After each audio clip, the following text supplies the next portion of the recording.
So what's that one? That one is tetanus, diphtheria, polio. Yeah. This one is hepatitis A and typhoid. Okay. After 10 years celebrating the homes of Britain, I'm now going to India's largest slum. Dharavi looks like a hellhole.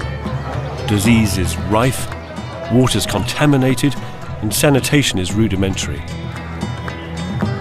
But architects, planners, and even Prince Charles are convinced that this slum has something to teach us. I strongly believe that the West has much to learn from societies and places which, while sometimes poorer in material terms, are in many senses infinitely richer in the ways in which they live and organise themselves as communities. We don't see him selling Highgrove and buying a slum in Mumbai. I mean, it smacks slightly, doesn't it, of hypocrisy. I want to see for myself if Dharavi can in any way be the answer to anyone's problems. I've been living in the slum for a week. Where am I sleeping? It depends on you. No, it doesn't depend on me. There's no space left. And so far, I found a place where people live in unacceptable conditions. Imagine if this caught fire, this place. This is an entirely wooden structure set within these brick walls. And with plenty of rats. Oh, bloody hellfire. I can't. No, I can't do this anymore. But I've begun to see it also has things we lack in our cities. A strong sense of community, safe neighbourhoods, and an 85% employment rate that puts us in the UK to shame. Now, I'm going to work. Right, we get back on? Yeah, it's a childhood dream to ride up front, you know. In the jewel of Dharavi's crown. Everything here is recycled. One of the world's biggest and most jaw-dropping recycling schemes. It's as though the place is deliberately trying to screw your mind, you know?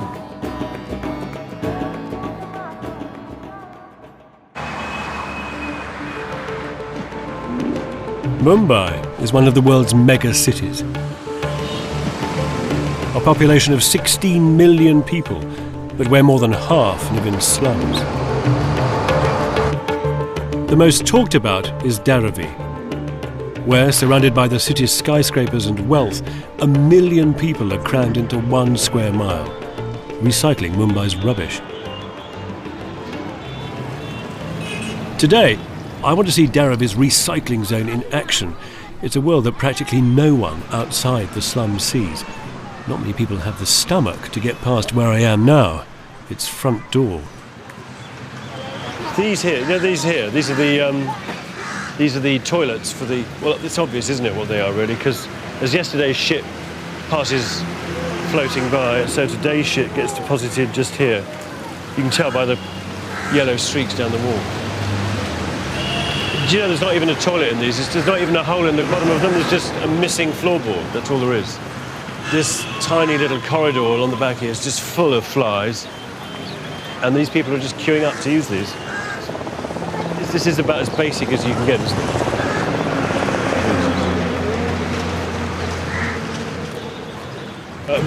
Where's the recycling area? Is it just past here? Here. It's here, where in other words, where I've just walked along by the river. Yeah. What? I can't concentrate, actually. I've got this smell of human excrement in my nostrils. That was one of the most unpleasant experiences, not because of what I was seeing, but just the smell and the flies. It's still there. What's in that? There's no fish in there, that's for sure. There's a lot of dengue fever, cholera, hepatitis. I mean, the list goes on and on and on. You fall in that, you die, don't you? That's just not right, that human beings have to live next to that. This poisoned river reflects one of the main paradoxes of Dharavi. It can barely sustain life itself, but just yards away is the recycling area that could show us the way, so I'm told, to a sustainable future. Yogurt pots, packaging, but they're sorting it all into different types of plastic. Manually, sitting on the floor, in a shed. Amazing. Like a little workshop for every tiny little subdivision of recycling that exists. This place is extraordinarily imaginative. Everything's recycled, from containers and cosmetics to computer keyboards. They are stripping out copper cable, worth a fortune obviously. That can be sent off a scrap and melted down. This is incredible. Look, this is electrical cabling cover which has been stripped off, and this is water pipe. I didn't think you could recycle half this stuff. And that is the amazing thing about this place. They seem to be able to recycle everything. You know, in the UK, we get told, oh no, you can't recycle this plastic. We can't recycle, no, can't do this. Everything here is recycled. In the UK, 23% of our plastic waste gets recycled. Here in Mumbai, it's an incredible 80%. And it happens in Dharavi. So I've decided to follow the recycling trail. I've come into the city. I want to find out how such a vast quantity of Mumbai's rubbish finds its way to the slum. Hello. Hi. The city's dustbin men have let me join their morning shift. Stay for me. Thank you. Good colour. It's a childhood dream to ride up front, you know, in a dump truck with the dustbin men. But now you can take it off. You just keep it on all the time, your mask, yeah? No, only when we work. See, I don't know what you look like. Now I know what you look like. Great way of seeing Mumbai. This is like seeing it from top of a double-decker bus. Over 1 million rubbish bags are collected across Mumbai every day.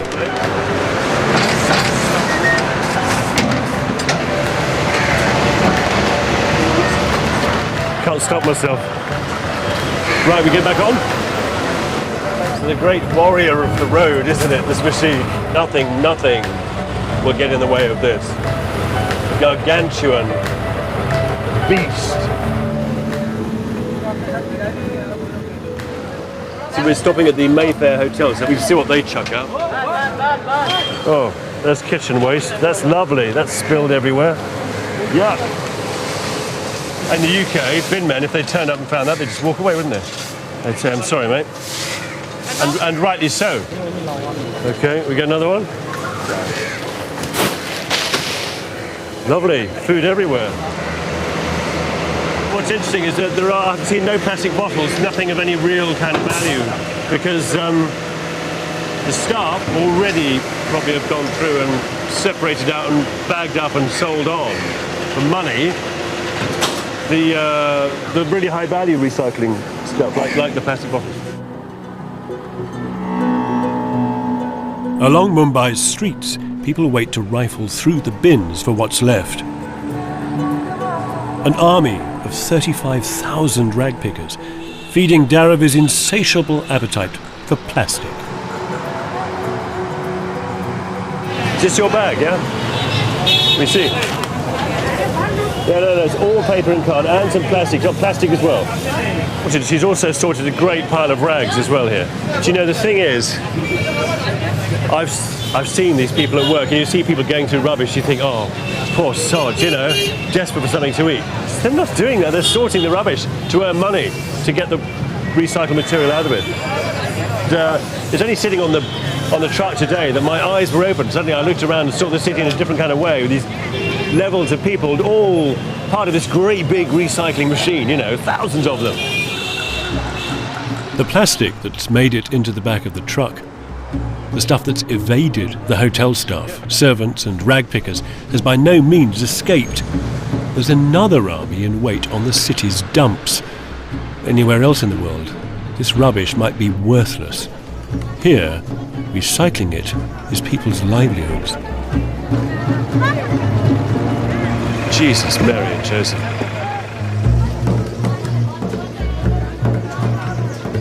This is one of Mumbai's vast dumps. Rubbish is destined to be moved from here to Dharavi, where thousands of people are employed in an industry that recycled an incredible 80% of Mumbai's plastic waste, a figure that puts the UK to shame. But having spent the morning doing the city's rubbish round, I find it hard to believe there's anything of any value left. Wow. Oh, these people are... They are rag pickers. Come. Yeah. I will in a minute.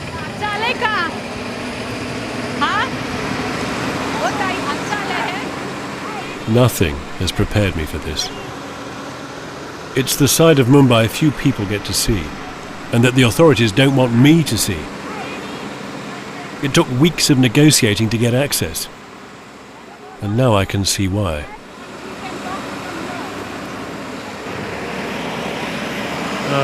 Don't worry. I think you are shocked. I'm a bit. Okay. I'm a lot, actually.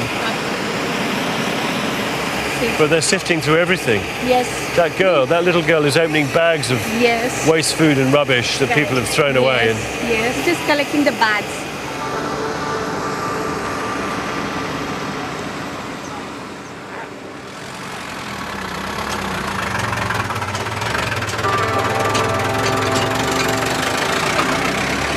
Jesus, Mary and Joseph.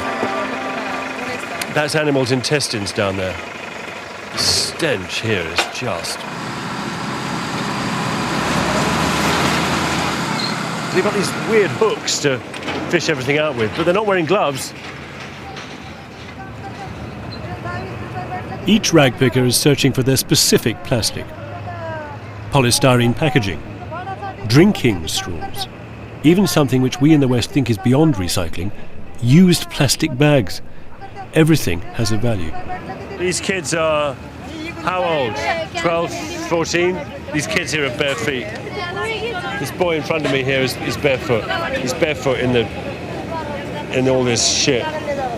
Mud and all the liquid waste from these piles, you know?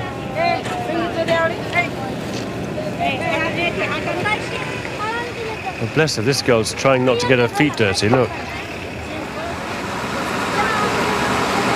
Oh, yeah, this guy, he's spraying. What's he spraying? It's completely token. He's just wandering around, spraying a jet. Oh, he's spraying disinfectant. Oh, it's pointless. Pointless.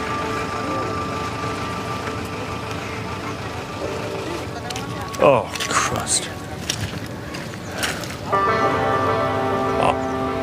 I can't cope with these people doing this job.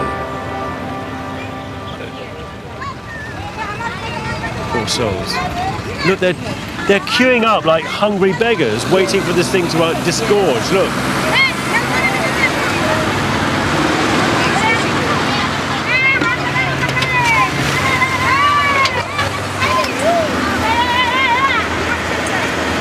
Oh God, that's going to fall on that woman's head.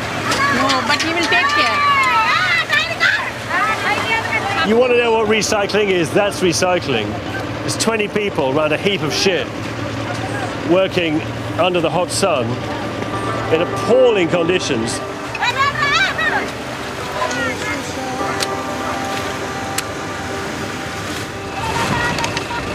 How much do they earn, these people?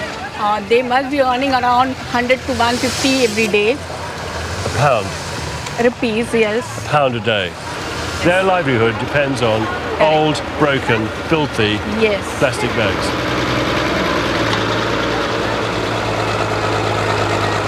I don't care how necessary the living is to these people. I just... it makes me want to stop using plastic bags for a start.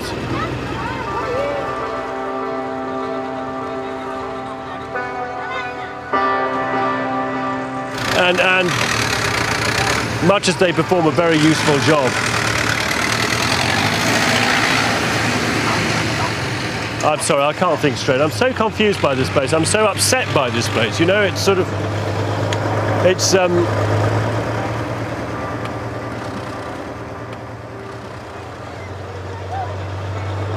It's degrading. There aren't many things in life that are, but sorting other people's shit is.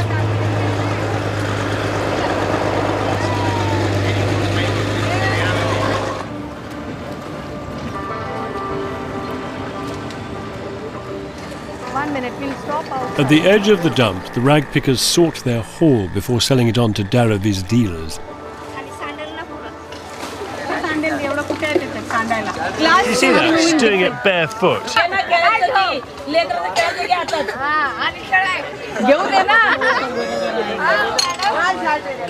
She sells these bags to this man, Right. to Abu, yeah? Right. And he buys them. How much Yes. for? How much is a bag of that? इसका पैसा stuff? he buys for 3 rupees kg. Three rupees, that's tuppence, 2p. And then this, that is for 5 rupees. 5 rupees for the bag of plastic, so you get a premium for that.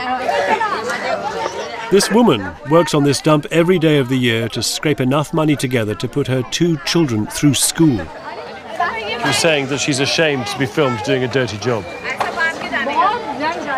I've spent the best part of a day on these dumps, and I'm completely torn by what happens here. Without it, what happens? Without it, these people have no jobs. Without it, actually, that mountain of rubbish over there is 4 times as high, you know. And without it, we run out of resources. Back in Dharavi, a lot of the stuff that we would bury in landfill in the UK arrives around the clock at an area called Compound 13, Dharavi's recycling zone.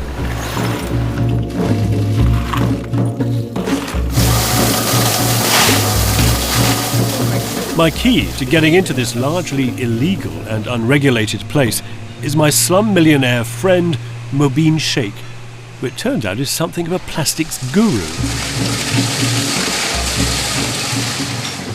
What plastic is that? It is HIPS, high impact polystyrene. But how do you know what everything is? I have been working since childhood in this. So you know all these different plastics? I know all. I can but just see and tell. how many different plastics are there? 200 or 300 now? There are around 100 to 200 different kinds of plastic. Okay, yeah. And I can tell them by just looking at them. So what's this plastic here? That looks very It's white. a food container, PPE. PPE. Yeah, What's that? polypropylene. Polypropylene. Polypropylene. Okay. Oh my good Plastic, lord! There's yeah. everything. This These is are everything. sorting This is CDs, bits of wire and radio. These are from electronic waste. So what will this stuff become? That CD will be recycled again made into electrical switches. Right. So what about this clear stuff? The clear What does stuff that is become? Polystyrene it is. Yeah. It will be reconverted into plastic bangles which ladies wear. Bangles. There is a lot of demand for bangles in India. Does it mean eventually the plastic has to stop being something? Does it... No, plastic cannot be stopped. It will be continuously get recycled and Really? recycled and recycled. What about? Oh look, what's this? These are looks like these are paint These are cans. paint drums, yes. They are heated and reconditioned. What Will about be all the paint reconditioned. residue inside? That is burnt off. That is burnt off. That is burnt off. That's toxic, isn't it? Often you're talking about volatile compounds, dried paint. It's very dangerous work. This, very dangerous. Oh my Godfathers! What's the life expectancy of this man? He's not going to live very long doing this. He will live as long as you live. You really? I hope They so. are really. They I are hope so. adapted But I to. don't know what that means because it's highly toxic and there's no extraction here. The There's no harder the extraction. work, the more the immune system gets stronger. Oh my goodness me! Look! It's going out as a newly primed, See, all the steps red have oxide been covered. painted drum. This isn't recycling as much as it's not chipping down. Reconditioning of drum. Thank you, Mubin. It's reconditioning. Reconditioning of drum. They come in like this. Yes. They go out. See the Brand new. Berger paints, Asian paints and all. This is one of the godowns for recycling of this waste generated from the hotel industry. Right. If you wish to join them in and with sorting work, doing the sorting work, Yeah. you will be able to understand better. So you're suggesting I get down there and Yeah, and get do it? down along with them and I shall meet you later. Right. Have a good time over here. Thank Okay, you. Kevin. I might. I could squat just here. Ah, thank you. She's slitting them for me. Right, the process here is to take the clear ones go in there, and take the labels off. The labels are PVC, so they go in that one. Only white can go in here. I mean, you know, this stuff has been sitting on rubbish tips all over Mumbai. Oh, this one's been nibbled at by rats. Look, there are the teeth marks.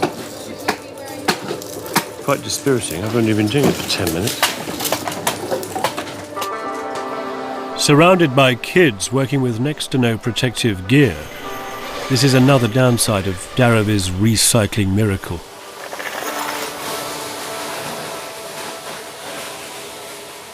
The worst of it is, I didn't realise, look, underneath here, at the bottom of the pile, syringe. It's hospital waste. And maybe in amongst there's some needles as well. I mean, they're more minus needles, but you don't really want to know, do you? And you certainly don't want to be handling it. Where does it go though? Which one? I don't want it. I bloody well don't want it. Just when you think you might be approaching an end to something, more shit appears. Hello, Mr. Kevin. Hello, Mr. I Mabeen. have been all day long in the recycling area. Well, yeah, well, enough to, yes, disenchant me. I tell you, in my country, recycling is almost fashionable. It's become a sort of middle-class fashion to recycle. There's nothing glamorous about this. I can tell you, nobody in my country would be interested in doing this job. Sorting through piles of plastic to discover syringes on the floor underneath. I mean, nobody would do it. Nobody would do it. So where's the next load then? Now it is closing time. Now it is closing time. Oh. It's almost 7 o'clock. Joy. Now they clean up the area, and this area will be made into a makeshift sleeping area. Oh my goodness, really? If you wish, you can join them. Do you know what? I don't. I'll leave them to their relaxing time. I get exhausted by this place, and the reason I get exhausted is because absolute delight is alternated with utter horror.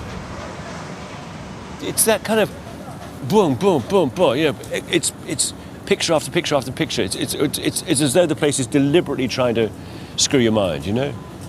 And it's exhausting. When you come up here, what you see is this great sea of plastic, and this place recycles 80% of Mumbai's plastic. 80%. Look, it's all here. Look, that's an epic statistic.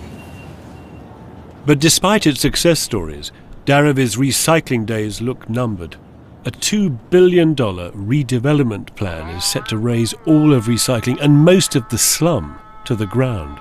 The trouble is with human beings is that it's always easier to knock things down. And when you let a developer in anywhere, or a corporation in anywhere, the first inevitable instinct is to destroy everything to remake it. This should be remodeled in a major way, that this should become a healthier place to live and work. Simple as that, yeah?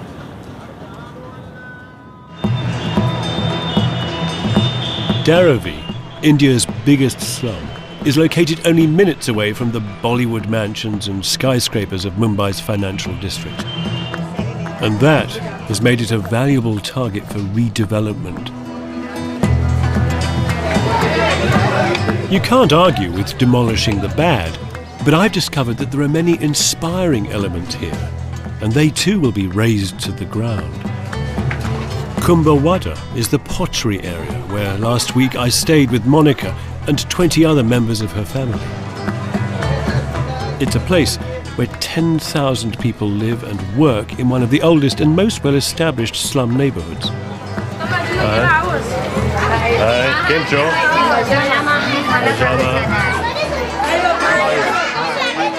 At the end of a long day recycling rubbish, it was a pleasure to be back again. Hello. Hi, Grandma. How are you? Yeah. How are you, Monica? Yes. Good. Hi. I think you're tired, Kevin. I am tired.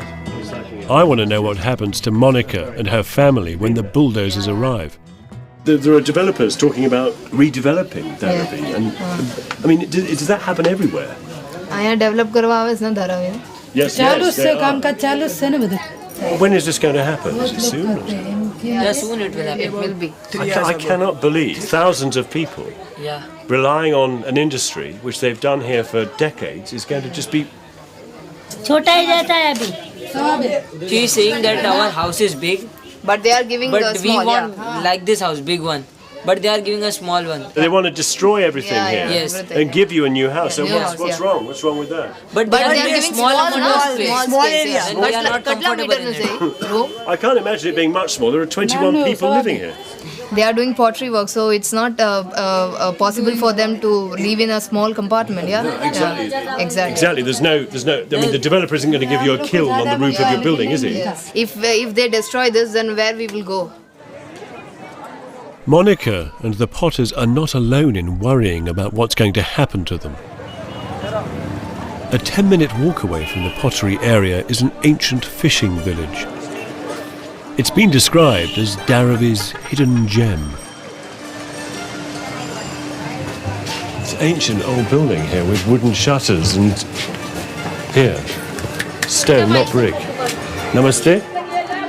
It no longer looks over the water because the mangrove swamps have been filled with rubbish, but it still retains a lot of charm. Look at this. This is an entire fishing market down here. I'm thinking that this is, in my imaginings of what India is like, this is it. People, colour, noise, laughter, energy. This is not a shanty. It feels more like a bustling Mediterranean village, one that would also have evolved organically. Amazing colours. With no grand plan, no developers, no architects. Oh my goodness, this is Dharavi meets Art Deco down here. These people have created, over time, a place of real quality.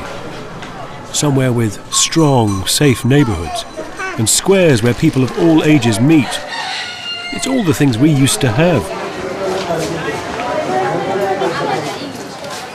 And these are built-in flower baskets. Sorry? On each column, concrete basket for the flowers. Concrete basket.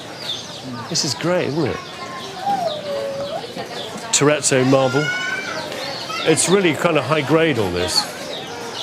But here, marble slab, storage underneath, seats and benches everywhere. It's chaotic as you would expect it to be, but it's also magical, this place.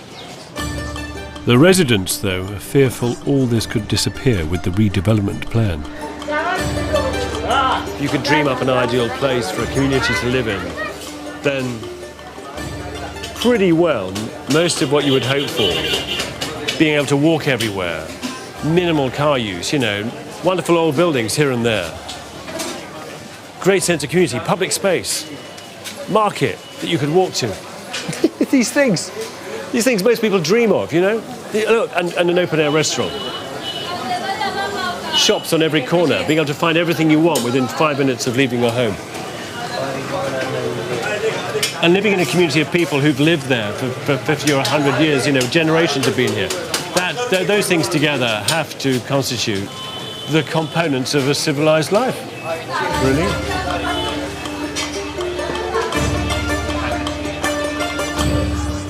Do you know about the redevelopment plans for Dharavi? I'll come down. Yeah, okay. What's your view about this area? What do you need here? What would you like here? Now need is drainage. Drainage is just like this, which has to be put. Anytime it gets overflown. So in the rainy season, it really does flood here? Anytime, not only in rainy season, but anytime. Okay. Yeah. If the corporation of Mumbai have their way and this area goes, do you want to live in a 7 or 10-story building, in a flat, in 225 square feet? Majority of them don't want. Okay. Majority of them. Do some people want it? Some people want. But majority of them, not accepted. Why do you want to keep this place? This is our village ancestors' place. Ancestors' place. Forefathers' place. From what you're saying, you would like to see some improvements here for drainage and water. Yes. But actually, other than that, we don't want skyscrapers and Shanghais and anything over here.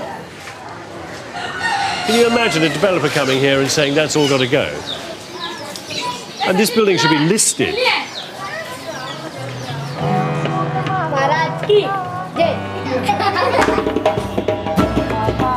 What's driving the threat of redevelopment is the value of land.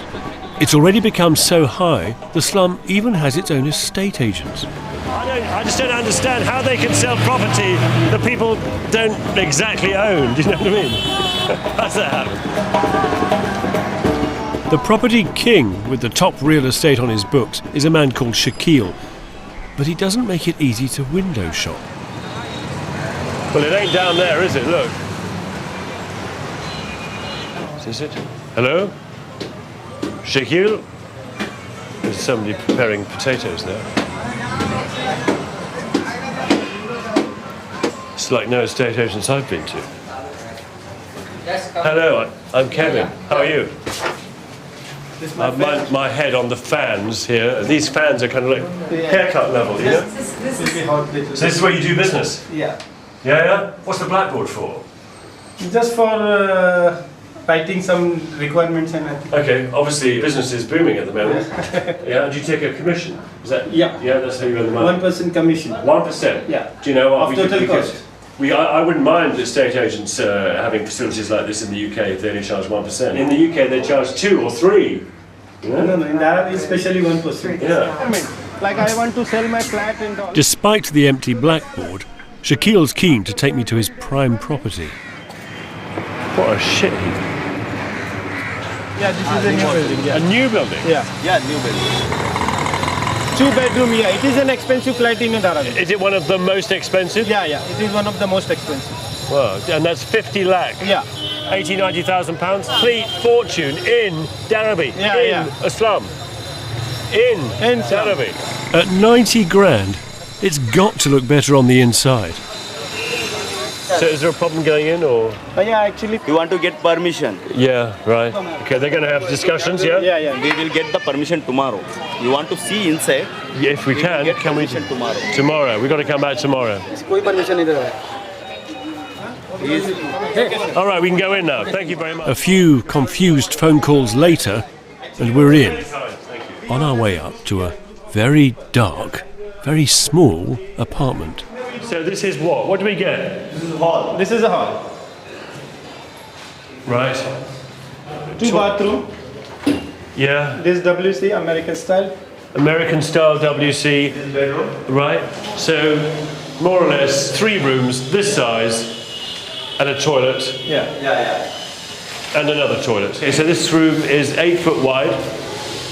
There we are. Look, it's 2 paces wide. Actually, that's probably 7 foot, and it's 5, maybe 15 feet long. 15, yeah. You do get a coolness though. Sure. I'm shocked that it costs so much money.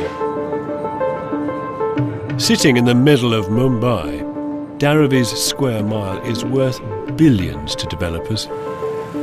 Despite everything positive I've learnt about the place, to them it's an eyesore and a real estate goldmine. The man driving this redevelopment is architect and property tycoon Mukesh Mehta. This is a matter of shame, right in the heart of the city, the financial capital of India. Are we going to accept this? The answer is no. Mukesh's grand vision is to rid India of the slums he thinks shame it.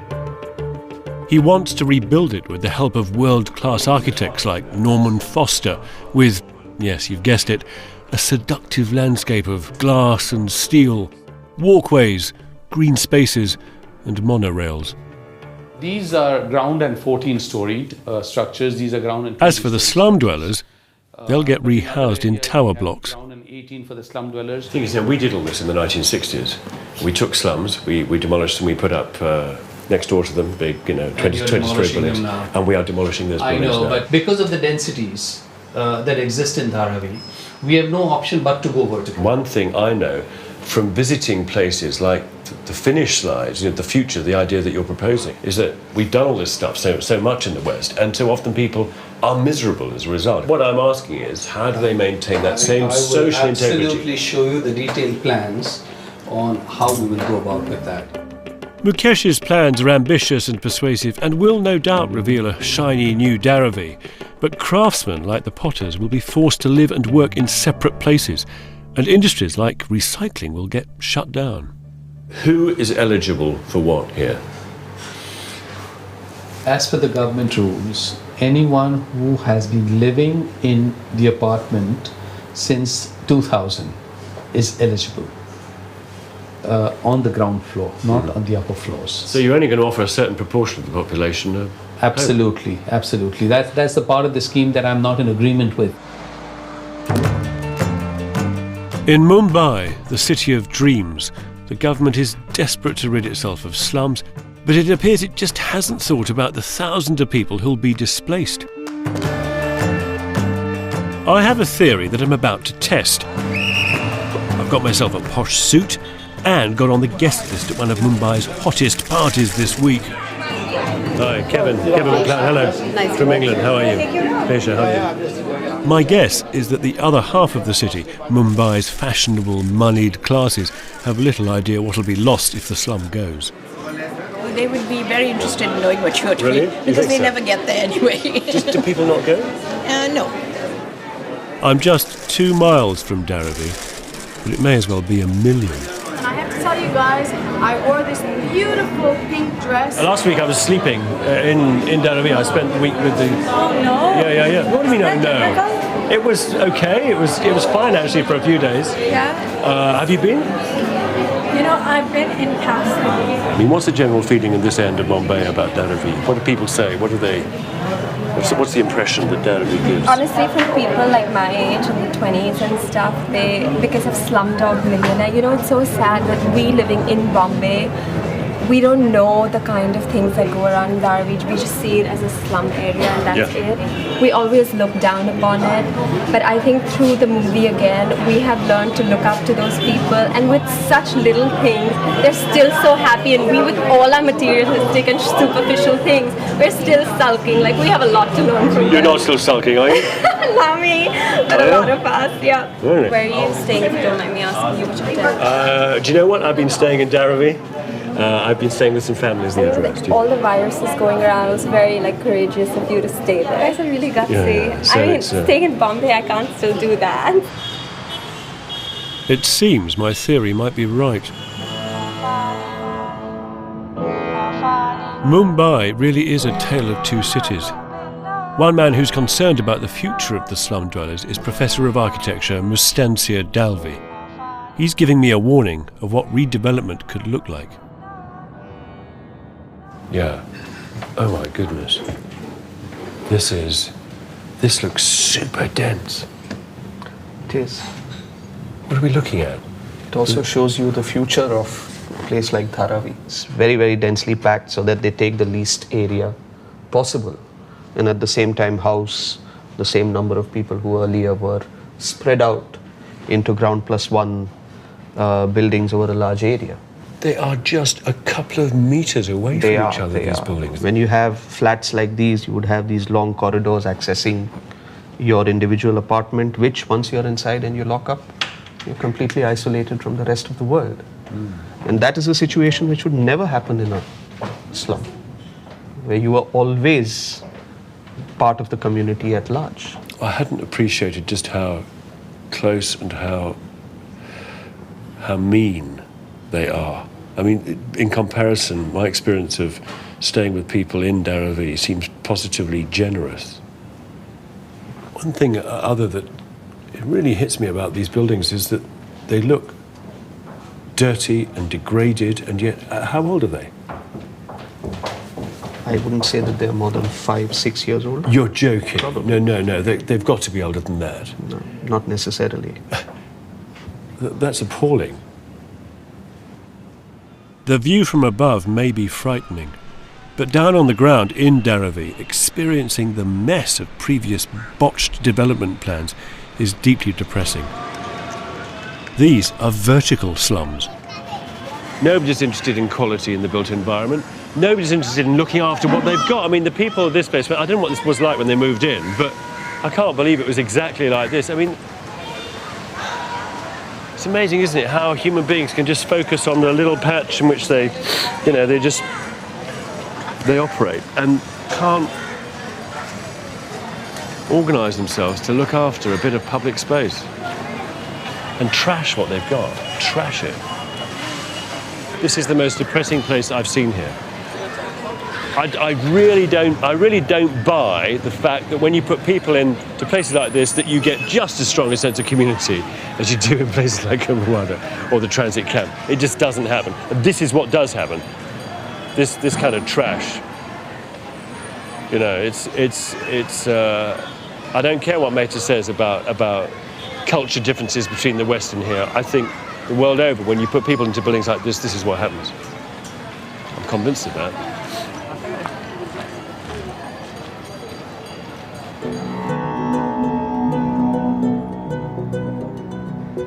I've been here in Mumbai for more than 2 weeks, mostly in the slum below.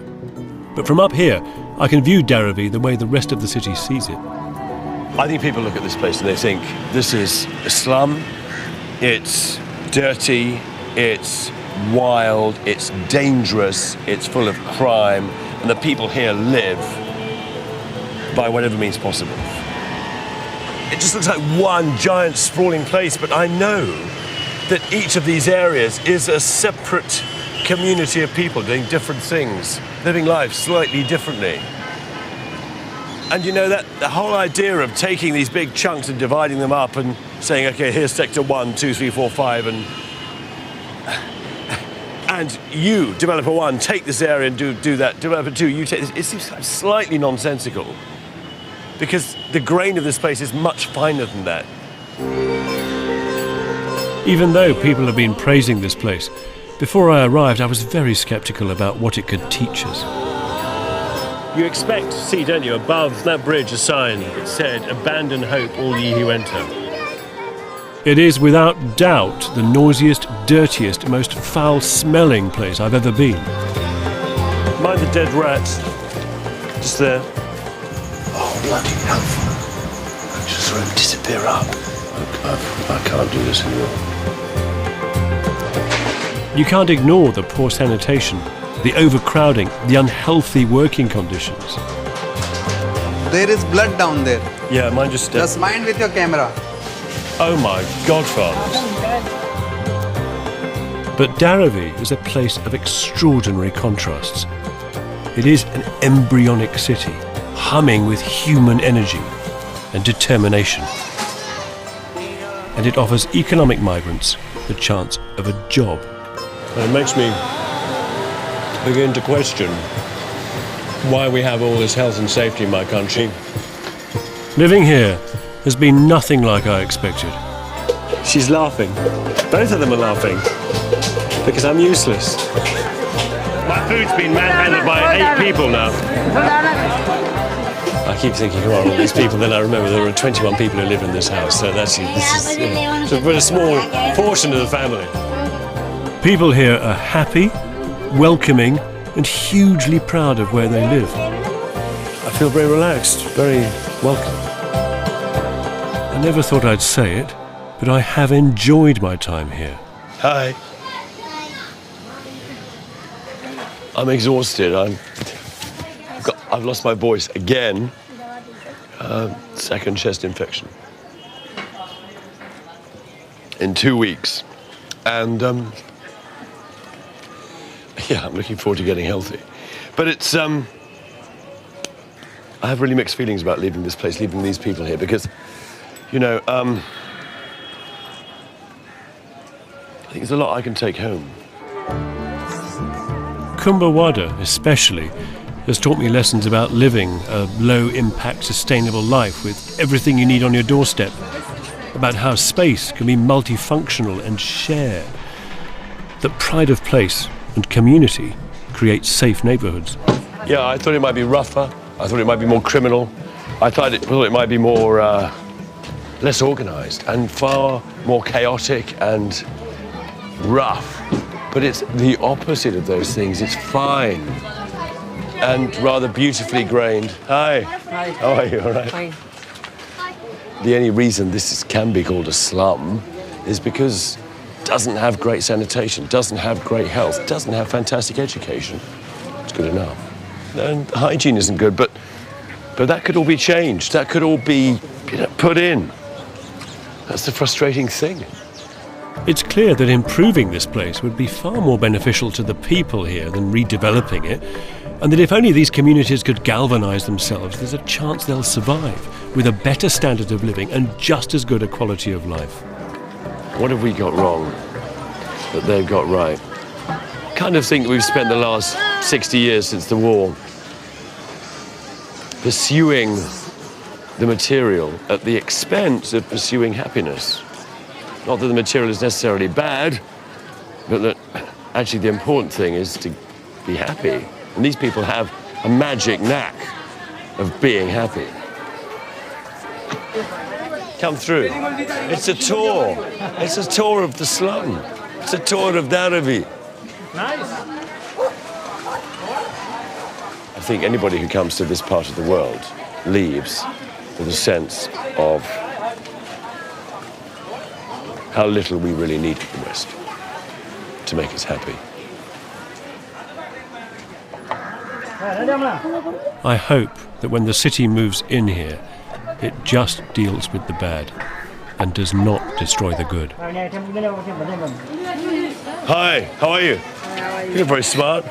Where's Monica? Is she here? Monica, Yeah. I'm leaving. Yeah? I'm leaving. I wanted to thank you very much. Yes, It's what we do in the West. Yeah. 2 kisses. Thank you very much for all your help and being my such pleasure, a yes. fantastic translator. Thank you for letting me stay with you. Jai Shri Krishna. Bye. Thank you, thank you. Bye. Thank you. See you again. Sanjay, thank you very much. Uncle, thank you. And Jai Shri Krishna and good luck. Goodbye. Goodbye. I like that. No kissing, just lots of this. Yeah. Thank you, Granny. See you again, I hope. Yeah. Long life. All that. Cheers. Bye-bye. Happy journey, Kevin. Thank you. Yeah. I feel ready to go home. But I think whatever happens here with these people, whatever happens, the one thing that has to be preserved is that lovely, that warmth, that sort of sense of connection between all of them, that happiness thing. And I just pray God it does, you know. There must be at least half a dozen little rats playing. They've all come out to play now. I'm not going to miss them.